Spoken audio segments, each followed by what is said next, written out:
যে চেয়ারে দিলীপ বসেছিল তার নিচের অংশে কেউ ওই ইনফ্লেমেবল গ্যাসকে স্প্রে করেছিল। মারা যাওয়ার সময় দিলীপের সংস্পর্শে দুটো জিনিস ছিল, একটা তো এই চেয়ার যেটাতে ও বসেছিল, আর একটা ওয়াইনের গ্লাস যেটা ও হাতে ধরেছিল। আমরা এই দুটো জিনিসই চেক করেছি। তো এই চেয়ারটার থেকে আমরা ইনফ্লেমেবল গ্যাসের কিছু ট্রেসেস পেয়েছি। বস, আমাদের আশেপাশের পরিবেশে সর্বদা জ্বলনশীল পদার্থ ঘুরে বেড়ায়, যেটা কখনো কখনো স্পন্টেনিয়াসলি জ্বলে যায়। যেমন হচ্ছে মাস গ্যাস, একটা ন্যাচারাল বায়োগ্যাস, আর জ্বলনশীল গ্যাস এর মেইন কম্পোনেন্ট। তার মানে ইনফ্লেমেবল গ্যাস যে কোনো সময় হাওয়াতে এমনি এমনি জ্বলে উঠতে পারে? না ফ্রেডি, নিজে নিজে নয়। যখন পরিবেশটা খুব বেশি উত্তপ্ত হয়ে ওঠে আর সেটা পরিবেশের অক্সিজেনের সঙ্গে মিশে যায়, তখন একটা সুপার হাই টেম্পারেচার উৎপন্ন হয়, যার কারণে এই আগুন লেগে যায়। কিন্তু ডক্টর সালুখে, ওখানে তো এরকম কোনো হাই টেম্পারেচারের মতো কিছু ছিলই না। এক্স্যাক্টলি, এমন কোনো ডাইরেক্ট সোর্স ছিলই না যাতে তাপ উৎপন্ন হতে পারে। বস, এই জন্যে আমার মনে হচ্ছে খুনি কোনো এক্সট্রা ডিভাইস ব্যবহার করেছিল এই এত বেশি টেম্পারেচার উৎপন্ন করার জন্যে। আর এই চেয়ারটা তো রেডিই ছিল, এর তো শুধু একটা স্পার্কের দরকার ছিল। কিন্তু স্যার, এভাবে কেউ হিট কিভাবে উৎপন্ন করবে? হ্যাঁ, করা যেতে পারে তো। যেমন উদাহরণস্বরূপ ম্যাগনিফাইং গ্লাস। ম্যাগনিফাইং গ্লাস দিয়ে সূর্যের রশ্মিকে বিশেষভাবে ফোকাস করে আমরা ছেলেবেলায় কাগজ পড়াতাম।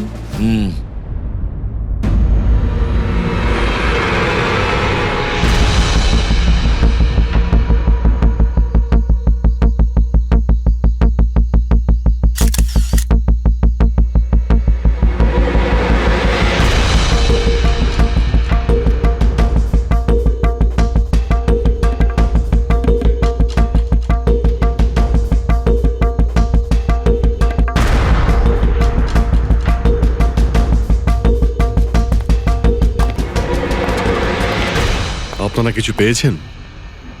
না স্যার, এমনিতেই তো জানা যায় যে কিভাবে আগুন লেগেছে, কিন্তু এখানে তো বোঝাই যাচ্ছে না যে আগুন লাগার কারণটা কি। আচ্ছা, দেখো অ্যাম্বুলেন্স কত দূর এলো। ঠিক আছে স্যার।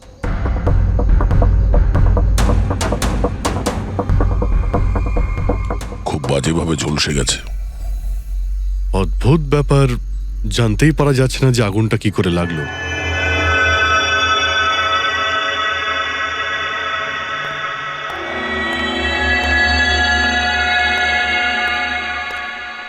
কিভাবে হলো এইসব? সবকিছু তো একদম ঠিক ছিল, জানি না আগুন কি করে লাগলো। এতজন মানুষের অভিশাপ তো লাগবেই, তাই না? এই, কি বললে তুমি? আমি জানতে পেরেছিলাম স্যার যে দিলীপ স্যার কোনো কোর্টের কেসে ফেসে গেছিলেন। খুব বড়সড় কেস ছিল স্যার, কিন্তু কিছুদিন আগে ছাড়াও পেয়ে গেছিলেন। অনেকে এই নিয়ে রেগেও ছিলেন। আচ্ছা, এই ঘটনার সুযোগ নিয়ে কেউ ওকে মেরে দেয়নি তো? না, কোর্টে উনি নির্দোষ প্রমাণিত হয়েছিলেন, উনি কিচ্ছু করেননি। কি কেস ছিল? 9 বছর আগে জামাইবাবু থিয়েটারে আগুন লেগে গিয়েছিল, যার জন্য বেশ কয়েকজন মারাও গিয়েছিল, আর সমস্ত দোষ জামাইবাবুর ঘাড়ে চাপলো। এমনি এমনি কি করে আগুন লাগতে পারে? এটা নিশ্চয়ই কারোর প্ল্যানিং। কাউকে সন্দেহ হচ্ছে আপনাদের? এটা কে করতে পারে? যে কেউ করতে পারে, অনিতাও করতে পারে। কোন অনিতা? টনির ওয়াইফ, ও এখানে এসেও ছিল।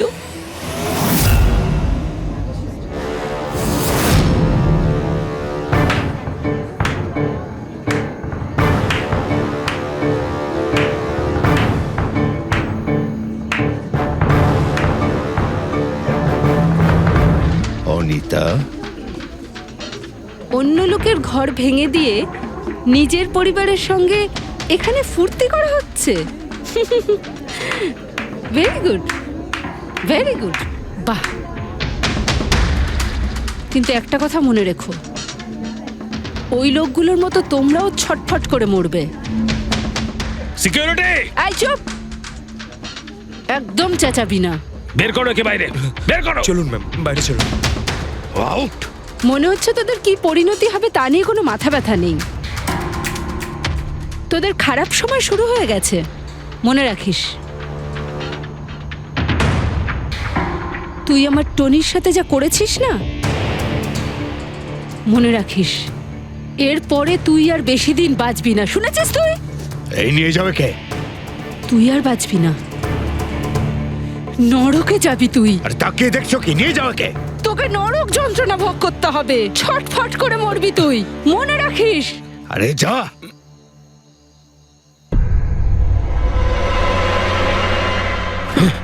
Let's enjoy Rohan. আরে ভুলে যাও।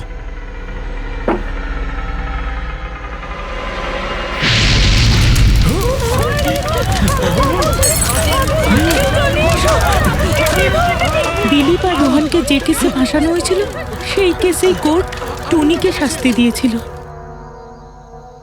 আচ্ছা, কে কে জানতো যে আপনারা এখানে এই রেস্টুরেন্টে আসবেন? জানি না স্যার। আচ্ছা, দিলীপ বাবু আসার আগে এই চেয়ারের আশেপাশে কাউকে দেখেছিলেন? কোনো অচেনা কাউকে? না স্যার, কাউকেই দেখিনি স্যার। এই টেবিলটাকে রিজার্ভ করেছিল? দিলীপবাবু ফোন করেছিলেন, বলেছিলেন যে আমাদের জন্য টেবিল রিজার্ভ করে রাখো। সবসময় এখানেই বসতেন, এই টেবিল এই চেয়ারেই। রেগুলার কাস্টমার ছিলেন আমাদের। কারোর আগে থেকে জানা ছিল যে দিলীপ এখানে এই চেয়ারে বসবে?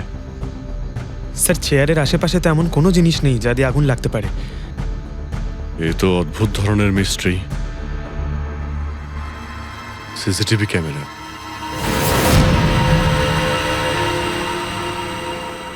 এর ফুটেজ থেকে জানতে পারা যাবে কি হয়েছিল এখানে। ও মাই গড, এসব কিভাবে হলো? কে করতে পারে এসব? ওই করেছে যে দিলীপকে খুন করেছে প্রমাণ লোপাটের জন্য। আর যে কেউ কিভাবে এই মনিটর রুমে চলে এলো? তোমার সিকিউরিটি কোথায়? স্যার, এই রুমে সিকিউরিটির কোনো প্রয়োজনই হয় না। এর আগে এরকম কখনোই হয়নি স্যার। স্যার স্যার আমার মনে হয় না সিসিটিভি ফুটেজ ডিলিট করার মতো সময়ের কাছে ছিল। ও শুধু ভাঙচুর করেছে।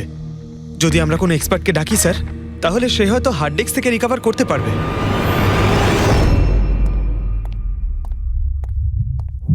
স্যার, হ্যাঁ স্যার 9 বছর আগে দিলীপ আর রোহনের একটা থিয়েটার ছিল যেটায় আগুন লেগে গিয়েছিল। এক্সিট এন্ট্রির দরজা বন্ধ থাকার কারণে 12 জন লোক আগুনে পুড়ে মারা যায়। ভিকটিমদের ফ্যামিলি যখন কেস করে তখন ইনভেস্টিগেশনে জানা যায় যে সেই সময় একজন গার্ড ছিল। হ্যাঁ, টনি। হ্যাঁ স্যার। স্যার, কোর্টে এটা প্রমাণ হয়ে গিয়েছিল যে টনি অনেক মদ খেয়েছিল, আর মদের নেশা সে এতটাই চুর ছিল যে ইমার্জেন্সি এক্সিটের দরজাও খুলতে পারেনি। হ্যাঁ, কিন্তু এই টনির স্ত্রী অনিতা এটা মানতে রাজিই নয় যে ভুলটা টনি করেছিল। স্যার, শুধু উনিই নন, অনেক আর্টিকেল এবং নিউজ পেপারও কিন্তু কোর্টের সিদ্ধান্তের ব্যাপারে কথা বলেছিল। যখন এই ঘটনাটা ঘটেছিল তখন দিলীপ আর রোহনের বিরুদ্ধে সলিড এভিডেন্স ছিল, কিন্তু তারপর কেস চলতে থাকলো। 9 বছর হয়ে গেল। কিছু প্রত্যক্ষদর্শী বয়ান বদলে দিল, আর কিছু লোক বাইরে চলে গিয়েছিল। স্যার, দিলীপ আর রোহন নিশ্চয়ই টাকা আর ক্ষমতার অপব্যবহার করেছে, আর এই কথাটা নিশ্চয়ই টনি জানতে পেরেছিল। ওই হয়তো পাঠিয়েছে অনিতাকে দিলীপকে মারার জন্য। কিন্তু ফেডরিক, যখন অনিতা ওখানে ছিলই না, তাহলে আগুন লাগালো কি করে?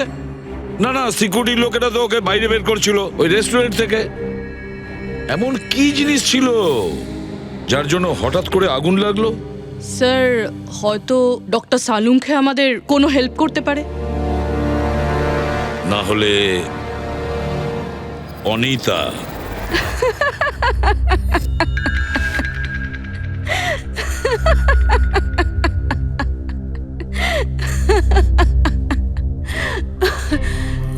আপনারা তো অবাক হচ্ছেন কেন? আমার হাসি দেখে নাকি দিলীপের মৃত্যুর জন্য? দিলীপের মারা যাওয়াতে এত আনন্দ কিসের? আচ্ছা, আমি খুশি হব না তো আর কে হবে বলুন তো? কালকে রাত্রে রেস্টুরেন্টের থেকে বেরোনোর পর তুমি কোথায় গিয়েছিলে? জেলে আমার স্বামীর সঙ্গে দেখা করতে।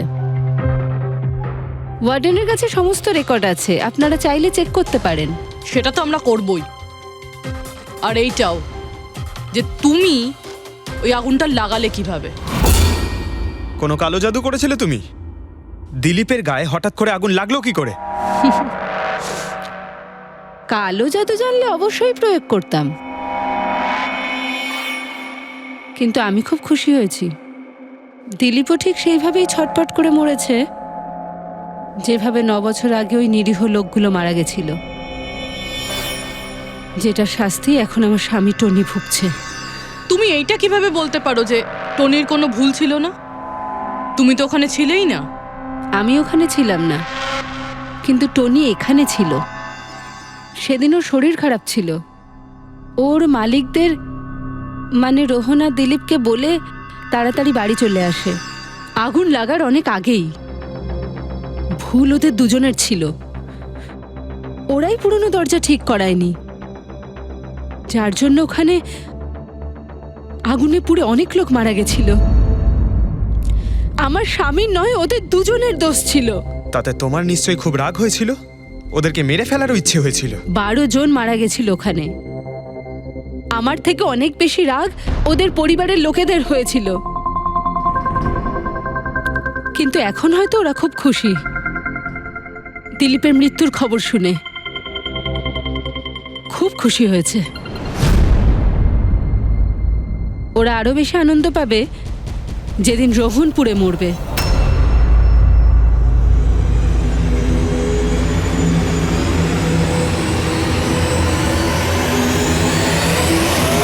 স্যার 42 জন আছে, ওই 12 জন ভিকটিমের কাছের আত্মীয় আর ফ্যামিলির লোকেরা মিলিয়ে। সাসপেক্ট বেশি আর সময় কম। স্যার এই 42 জন লোকের মধ্যে সবার আগে সেই সমস্ত লোকেদের নাম সরিয়ে দিতে হবে যারা কালকে দিলীপের মৃত্যুর সময় শহরে ছিল না। স্যার 9 বছর হয়ে গেছে এই ব্যাপারটার। হয়তো অনেক মানুষ দেশ ছেড়েও চলে গিয়েছে, আর কিছু লোক হয়তো এই পৃথিবীতেই আর নেই। তারপরেও খোঁজ তো নিতে হবে। দেখো কজন শহরে ছিল যখন দিলীপের মৃত্যু হয়।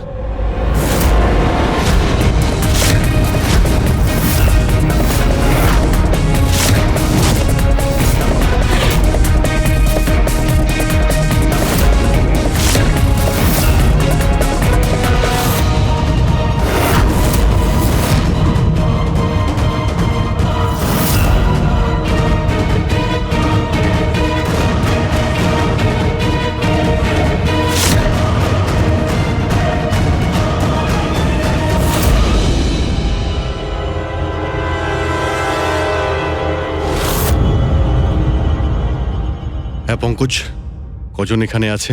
27 জন স্যার, যারা সেই সময় শহরে ছিল, আর ওদের দিলীপকে মারার কারণও ছিল। ঠিক আছে, সবাইকে বিউরোতে ডাকো, দেখা যাক ওরা নির্দোষ হওয়ার কি গল্প শোনায় আমাদের। জেমস, তোমার বাবা 9 বছর আগে থিয়েটারে আগুন লাগার কারণে মারা গেছেন, তাই তো?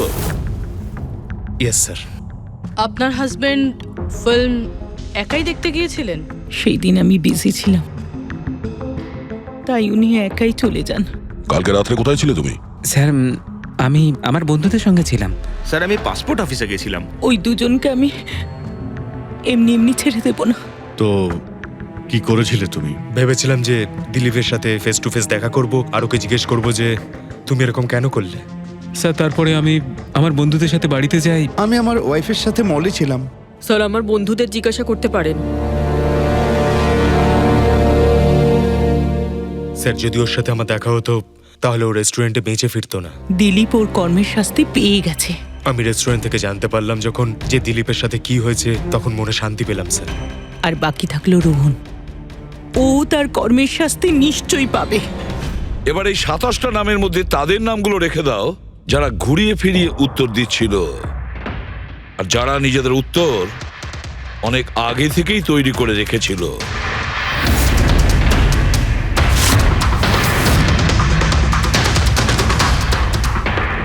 স্যার এবার 15 জন রইল।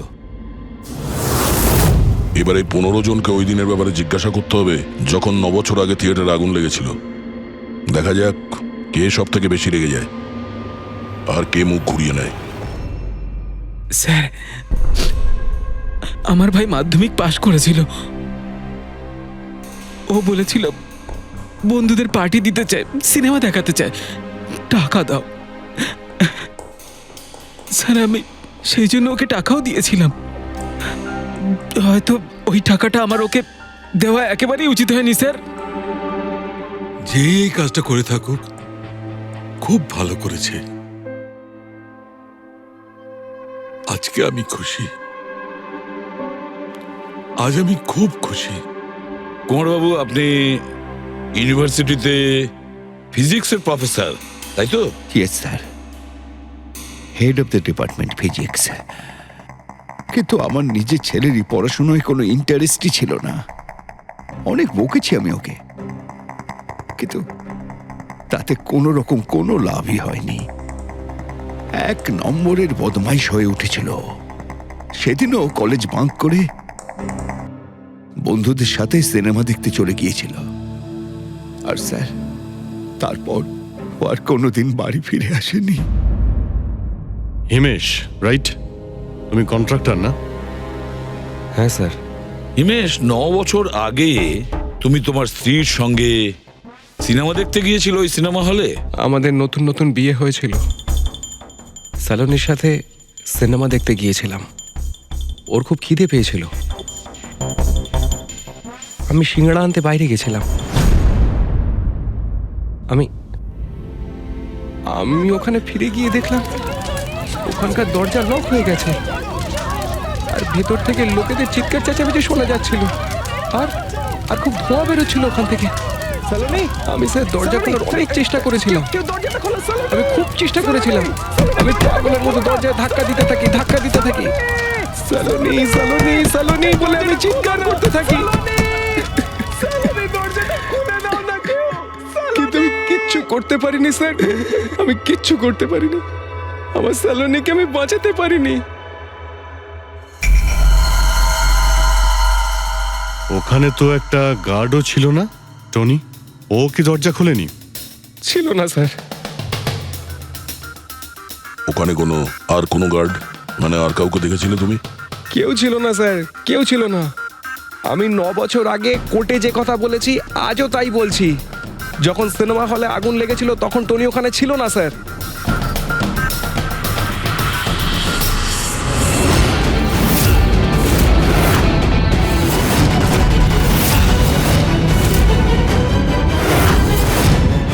স্যার, এই হলো আমাদের 15 জন সাসপেক্ট যারা দিলীপকে খুন করতে পারে।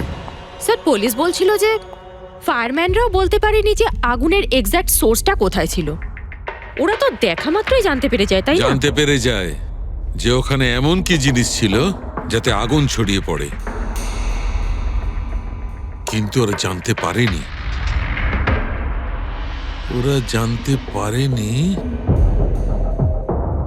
ওরা এই জন্য জানতে পারেনি কারণ ওই জিনিসটার না ছিল কোনো গন্ধ, না ছিল রং।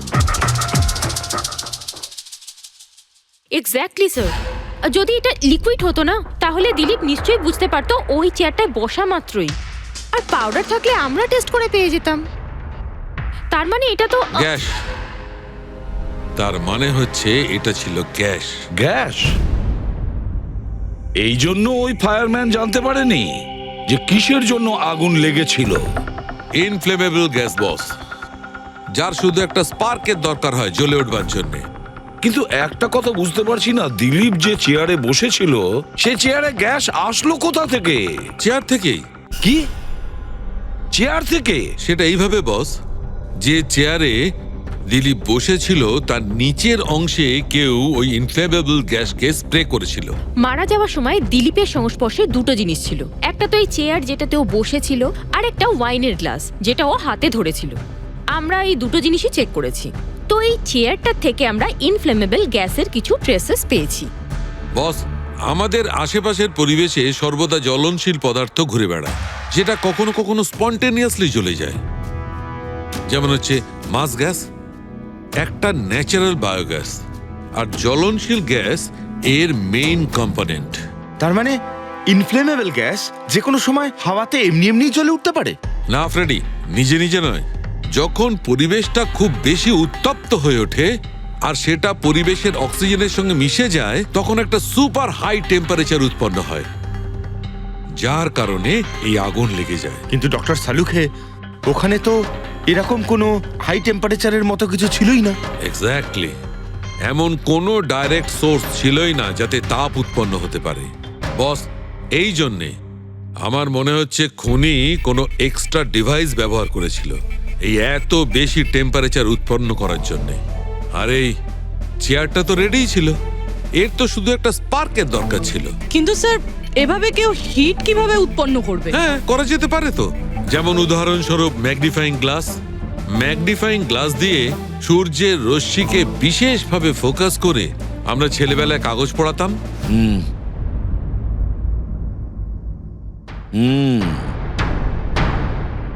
মনে হচ্ছে ওই রেস্টুরেন্টে আবার যেতে হবে, খোঁজ নিতে হবে কিসের থেকে আগুনটা লেগেছিল।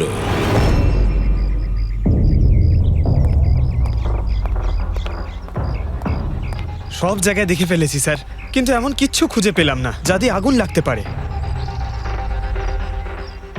আর এটা ওপেন এয়ার রেস্টুরেন্ট। যখন খুনি দিলীপের চেয়ারের নিচে ওই ইনফ্লেমেবল গ্যাস স্প্রে করেছিল, কেউ তো দেখেছিল। সেটাই তো, চেয়ারে হঠাৎই আগুন লেগে যায় আর দিলীপ পুড়ে মারা যায়। কেউ কিছু দেখেনি, আর না আমরা কোনো প্রমাণ পাচ্ছি। স্যার, ওই data expert CCTV footage recover করে ফেলেছে, আপনারা দেখতে পারেন স্যার। গুড। দয়া, তুমি গিয়ে দেখো, ততক্ষণ আমি এখানে দেখছি কিছু পাওয়া যায় কিনা। স্যার, দিলীপ আর ওর ফ্যামিলি আসার 15 মিনিট আগের ফুটেজ এটা।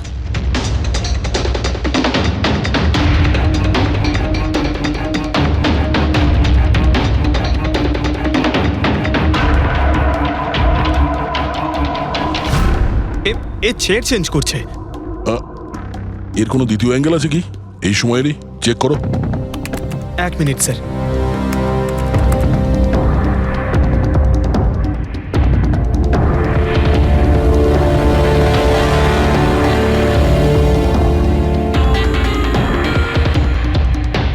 ও চেয়ারটার সঙ্গে কি করছে? গ্যাস স্প্রে করছে নাকি? হ্যাঁ, ও নিজের চেয়ারে গ্যাস স্প্রে করলো, আর ও নিজের চেয়ারের সঙ্গে ওই চেয়ারটা বদলে দিল যেটাই দিলীপ বসতো।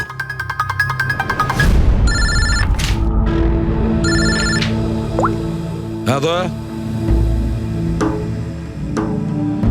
আচ্ছা, গ্রেট, গুড ওয়ার্ক দয়া, গুড ওয়ার্ক। কি হলো স্যার? যে দিলীপের চেয়ারটা কারসাজি করেছিল তার খোঁজ পাওয়া গেছে। সে আসলে একটা লোক, ওর শারীরিক গঠনটাও জানা গেছে। আর দেখি আমরা, দয়া ফটোটা পাঠাচ্ছে।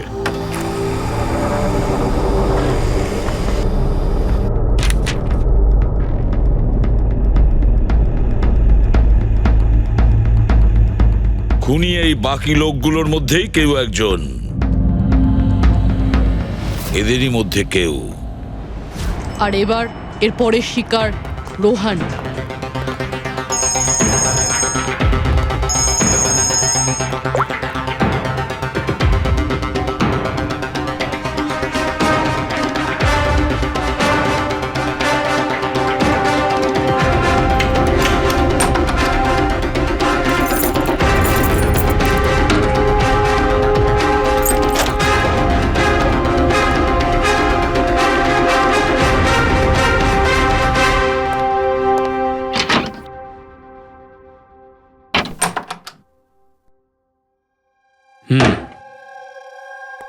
আমার মনে হয় কারোর আমার আর দিলীপের মুক্তিতে অসুবিধা হচ্ছে। আমার প্রাণের ঝুঁকি আছে এখানে। I'll talk you later, bye. Sir, everything is okay. All right, তুমি এখানেই থাকবে আর কাউকে ভেতরে ঢুকতে দেবে না। Be alert, okay? Okay sir.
My god,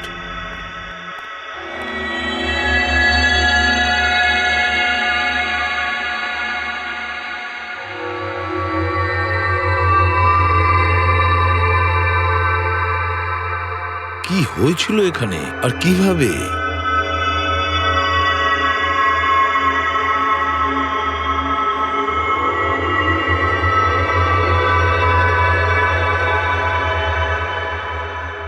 এখানে আর অন্য কোনো জিনিসের স্মেল পাওয়া যাচ্ছে না, শুধু এই পোড়া লাশটার দুর্গন্ধ ছাড়া। মানে স্যার এই মার্ডারটাও ইনফ্লেমেবল গ্যাস দিয়েই করা হয়েছে। হয়তো।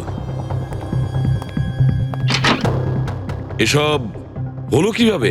হ্যাঁ স্যার আসলে আমি রোহন স্যারের বডিগার্ড। আচ্ছা, তাহলে আপনারা কোথায় ছিলেন যখন এসব হলো? স্যার রোহন স্যার আমাকে বাইরে পাহারা দিতে বলেছিলেন। তার কিছুক্ষণ পরেই আমি ওনার চিৎকার শুনতে পেয়ে ওনার রুমের দিকে দৌড়ে আসি আর দেখি দরজার চারদিক থেকে ধোঁয়া বেরোচ্ছিল। আমি অন্য চাবি দিয়ে দরজা খুলে ভিতরে যাওয়ার পর দেখলাম যে স্যার ততক্ষণে রোহন স্যার পুড়ে গেছেন। আপনারাও কেউ কিছু জানেন না? অদ্ভুত ব্যাপার, রুমের মধ্যে কোনো সূত্র পাচ্ছি না, শর্ট সার্কিট হয়নি, পর্দাটা ভেতর থেকে বন্ধ, এই উইন্ডোজটা পার্মানেন্টলি ক্লোজড, কেউ বাইরে থেকে ভেতরেও আসতে পারবে না, আর বাইরে থেকে ভেতরে কোনো ভিউও নেই, কেউ দেখতেও পাবে না।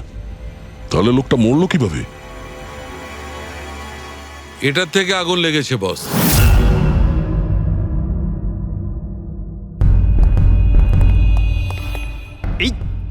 এই জিনিসটা দিয়ে এটা কি স্যার?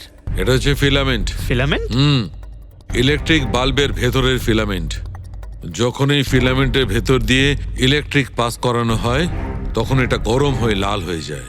বস, খুনিও এই টেকনিকটাই ব্যবহার করেছে ওই জ্বলনশীল গ্যাসটাকে জ্বালানোর জন্য। কিন্তু ওই রেস্টুরেন্টে যেখানে দিলীপ মারা গিয়েছিল ওখানে তো আমরা এরকম কোনো ফিলামেন্টের মতন কিছু পাইনি। বস, এত ছোট্ট একটা জিনিস, ওটা খোলা জায়গা, হয়তো কোথাও উড়ে চলে গেছে, কিন্তু এখানে তো পুরো ঘরটাই বন্ধ, তাই জন্যে খাটের তলায় এটা আমি পেয়ে গেছি। কিন্তু স্যার ফিলামেন্ট দিয়ে ইলেকট্রিক পাস করানোর জন্য ওয়্যারসের কোনো না কোনো কানেকশন তো থাকা উচিত বেড পর্যন্ত। আছে, এখানেই নিশ্চয়ই কোথাও আছে। পুরো বেড চেক করেছি আমরা, রুমটাও চেক করেছি, এরকম কিছুই তো পাইনি আমরা। দয়া, ওই দরজাটা কিসের? Manager, yes sir. ওই দরজার ওপারে কি আছে? স্যার আর একটা রুম আছে, এই রুমের সাথে ওটা কানেক্টেড। এমনিতে এই দরজাটা সিল থাকে, এটাকে কেউ খোলে না স্যার। খুলুন এই দরজাটা। Yes sir. আসুন স্যার।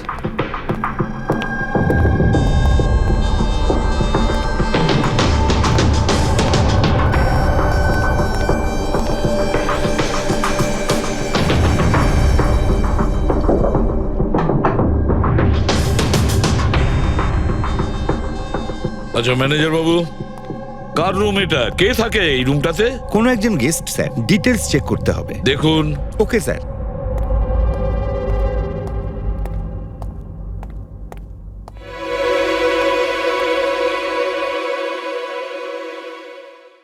স্যার ওখানে ওই রুমের মধ্যে যা হয়েছে স্যার সব এই রুম থেকেই করা হয়েছে স্যার। কিন্তু যদি কারেন্ট এই রুম থেকে পাস করা হয়ে থাকে তাহলে এখান থেকে বেড পর্যন্ত কোনো না কোনো ওয়্যার তো থাকা উচিত। আর যদি থেকে থাকে তাহলে রোহন নিশ্চয়ই সেটা দেখতে পেয়েছে। হ্যাঁ, হয়তো ওর বডিগার্ডও দেখে থাকবে। ডাকো তো ওর বডিগার্ডকে। আপনি এদিকে আসুন।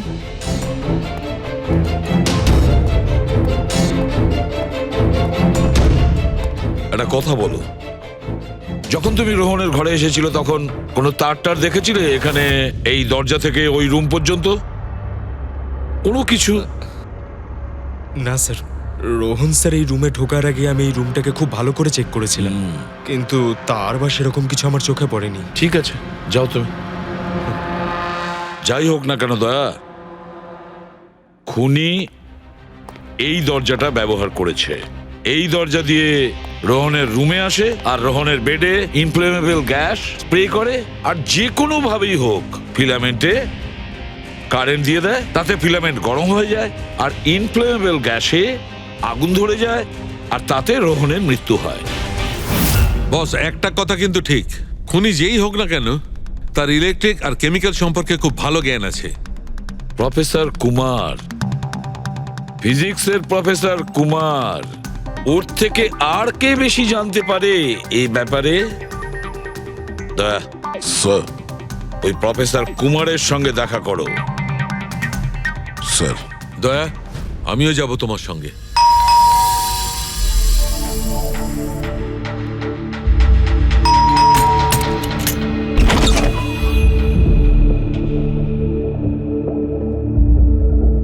প্রফেসর কুমার আছেন বাড়িতে? হ্যাঁ আছেন, কিন্তু আপনারা? সিআইডি। সিআইডি? সব ঠিক আছে তো স্যার? হ্যাঁ, ওনাকে কিছু জিজ্ঞাসা করার আছে। কোথায় উনি? বাইরে বাচ্চাদের পড়াচ্ছেন, আমি ডেকে আনছি। ঠিক আছে ঠিক আছে, আমরা দেখছি।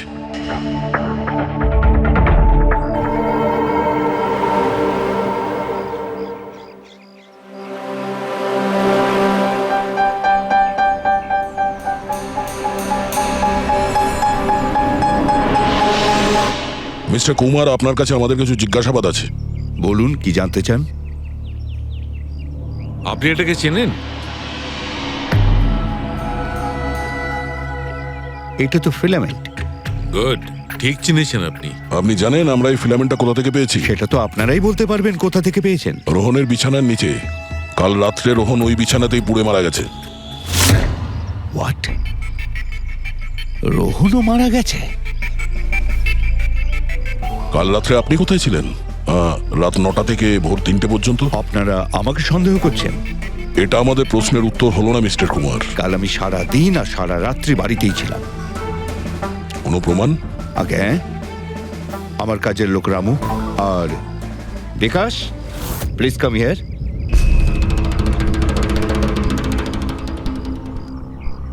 Yes sir.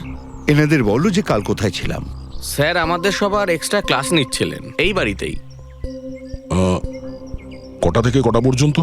স্যার সন্ধ্যা 6টা থেকে ভোর 5:30 পর্যন্ত। সামনেই আমাদের এক্সাম, তাই আমরাই স্যারকে রিকোয়েস্ট করেছিলাম এক্সট্রা ক্লাস করানোর জন্য। ঠিক আছে স্যার, তুমি যাও বাবা। স্যার, আমার আরো 5 জন স্টুডেন্টস আছে যারা কাল সকাল 9টা থেকে 5:30 পর্যন্ত আমার কাছে ছিল। বলেন তো ওদেরও ডাকি? ঠিক আছে, এবার আমি যেতে পারি স্টুডেন্টদের পড়াতে? Please please. Thank you.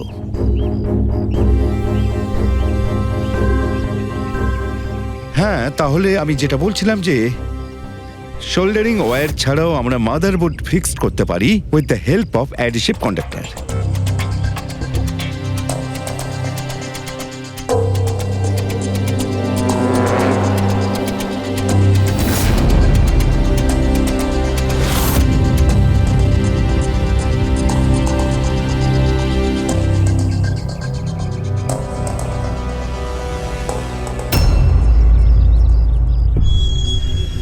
My god, my god! আরে ভাই, কি ব্যাপারটা? কি? আরে ভাই, এই ভুলটা আমি কি করে করলাম? কি গড, বুড়ো হয়ে গেছি আমি বুড়ো হয়ে গেছি। দয়া, একটা কাজ করবে, 1 ঘন্টা পরে ফরেন্সিক ল্যাবে দেখা করো। একটা জিনিস দেখাবো। 1 ঘন্টা পরে। আরে ওই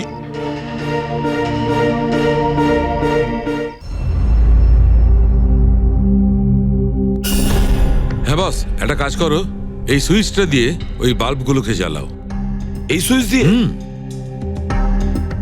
এই সুইচ দিয়ে? হ্যাঁ হ্যাঁ, এই সুইচটা দিয়ে। আরে এর মধ্যে কোনো কানেকশন দেওয়া নেই, কিভাবে জ্বলবে? তুমি প্রশ্ন করো না, কখনো কখনো আমার কথাটাও মেনে নাও। কখনো কখনো। এই অন করলাম। কই স্যার, কিছুই তো হলো না। হবে হবে। আরে কি হবে? কিছুই হবে না। হবে ভাই, বিলিভ মি, হবে। এক মিনিট। আরে ওর শরীর ঠিক আছে তো? হ্যাঁ স্যার, জানি না কি হয়েছে, প্রফেসর কুমারের সঙ্গে দেখা করে আসার পর থেকেই উনি বাল্ব নিয়ে খেলে যাচ্ছেন। একটা কথা বলো, ওই ফিঙ্গারপ্রিন্ট গুলোর খবর কি, যেগুলো তুমি হোটেলের লোকেদের কাছ থেকে নিয়েছিলে আর ওই রুমটা থেকে নিয়েছিলে? স্যার, অনেক ফিঙ্গারপ্রিন্টস পাওয়া গেছে, কিন্তু সবগুলো স্টাফ মেম্বারসদেরই, এছাড়া আর কারোর পাওয়া যায়নি। এটা কিভাবে সম্ভব? এই যে দাদা, একটু এই দিকেও দেখুন। হ্যাঁ হ্যাঁ দেখছি। হ্যাঁ,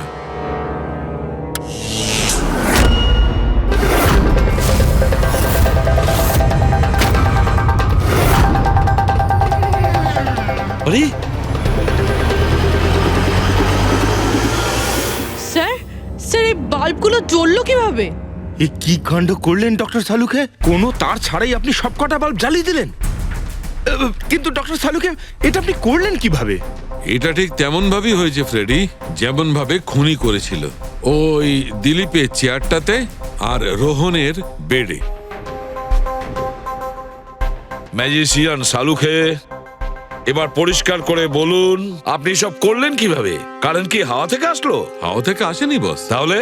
কারেন্ট এসেছে ইলেকট্রিক পেইন্টের সাহায্যে। Electric paint? হ্যাঁ, ইলেকট্রিক পেইন্ট। আসলে ইলেকট্রিকের যে তার হয় সেটা মেটালের হয়। Metal is a good conductor of electricity, সেই জন্য কারেন্ট ওর মধ্যে দিয়ে পাস করে। ঠিক একই রকম ভাবে কিছু পেইন্টও আছে যেগুলোকে আমরা ইলেকট্রিক পেইন্ট বলি, আর এটাও গুড কন্ডাক্টর অফ ইলেকট্রিসিটি। এর মধ্যে দিয়েও ইলেকট্রিসিটি পাস করতে পারে। অদ্ভুত ব্যাপার হলো এটা যে কোনো কালারের সঙ্গে মিশে যায়, যেটা খুব সহজে যে কোনো ব্যাকগ্রাউন্ডে মার্জ হতে পারে। ও, এই কারণেই আমরা হোটেলের রুমে আর রেস্টুরেন্টে কিছু দেখতে পাইনি স্যার। এক্স্যাক্টলি দয়া, খুনি আসলে হোটেলের রুমের আর রেস্টুরেন্টের ফ্লোরের দুটোর কালার এই কালারের সঙ্গে ম্যাচ করেছে, এই জন্য আমরা দেখতে পাইনি। তার মানে ইলেকট্রিক কারেন্ট, এই ইলেকট্রিক পেন্ট, এটা কি খুব সহজেই পাওয়া যায়? হ্যাঁ, পাওয়া যায়। আসলে এটা ইলেকট্রিক সোল্ডারিং আর রিপেয়ারিং এর কাজে লাগে। আর এটা সবচেয়ে বড় বিশেষত্ব হলো যে এটা সাধারণত খালি চোখে এটা দেখা যায় না, শুধুমাত্র ইনফ্রারেড লাইটেই এটা দেখা যায়। আমি দেখাচ্ছি।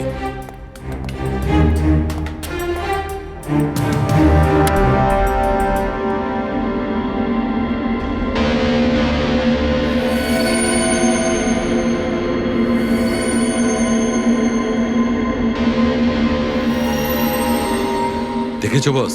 হ্যাঁ, খনিও ঠিক এইভাবেই ইলেকট্রিক পেইন্টের ব্যবহার করেছে আর এই সার্কিট তৈরি করেছে।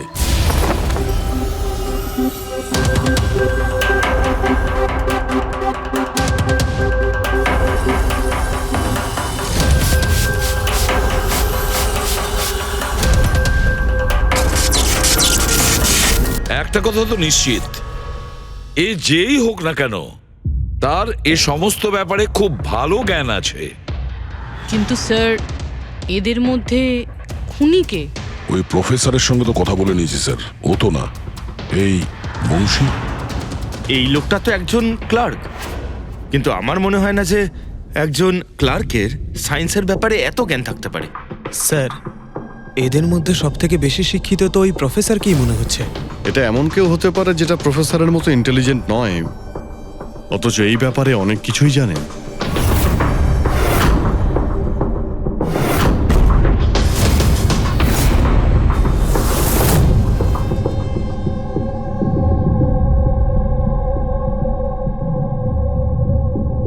সেই লোকটা অভিজিৎ, এই লোকটাই সে।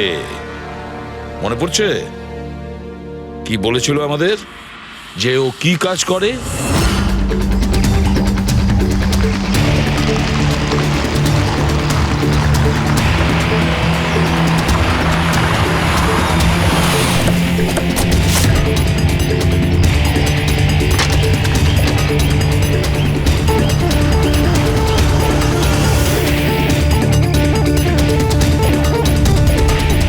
যাওয়া যাক শ্বশুর বাড়ি।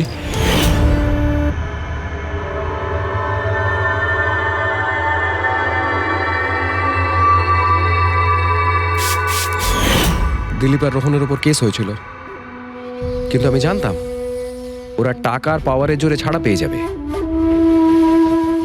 কিন্তু ওদের কাছে টাকা থাকলে আমার কাছে ছিল বুদ্ধি।